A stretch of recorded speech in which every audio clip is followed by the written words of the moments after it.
Well, this is awkward.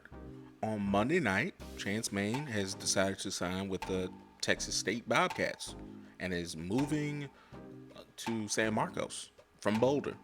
Just super, super random. If you remember, Chance Main was a senior defensive end from the Colorado Buffaloes, fought like hell to get his medical hardship granted by the NCAA, had an open process, returned to Colorado, said, I'm going to be here in Colorado, took all kind of pictures going into the summer and worked out with the Buffaloes in the summer. And by the way, was in training camp.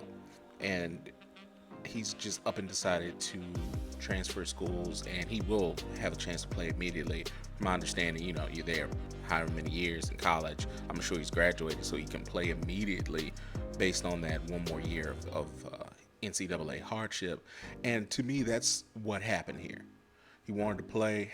You got Shane Cokes, and you got a lot of different dogs on that defensive line that may have made that possibility over with.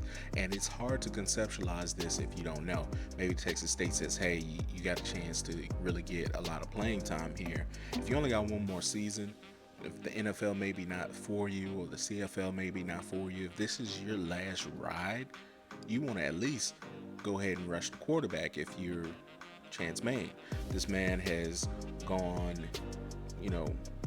to great lengths to keep his college career going. So it's a shock, but maybe it's not so much of a shock. Okay, so let's just go recap. Chance Main is moving on. He's left the Colorado Buffaloes. The Texas State Bobcats have already announced that Chance Main is going to be a part of their team.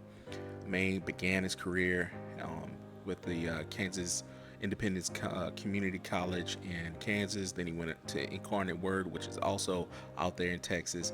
He transferred to Colorado a year ago. He ended up playing 12 games for Colorado, even though they were 1-11, had 28 sacks. After that 2022 season, he submitted a waiver request to the NCAA to get another year of eligibility and was granted that in the spring. In the summer, he joined the Buffs, went through the workouts, and went straight into training camp. He was there until he wasn't. So with Main's departure from Buff Zone, it states that Colorado Buffaloes are down to 76 scholarship players for the upcoming season. So I'm sure it's maybe something the coaches knew. I'm sure it was something that was communicated to him. It was probably a role for him on the team. Just probably wasn't enough playing time for him, especially if this was going to be his last year, no matter what happened, if he got injured or not. So Chance Main is going to Texas State. Crazy.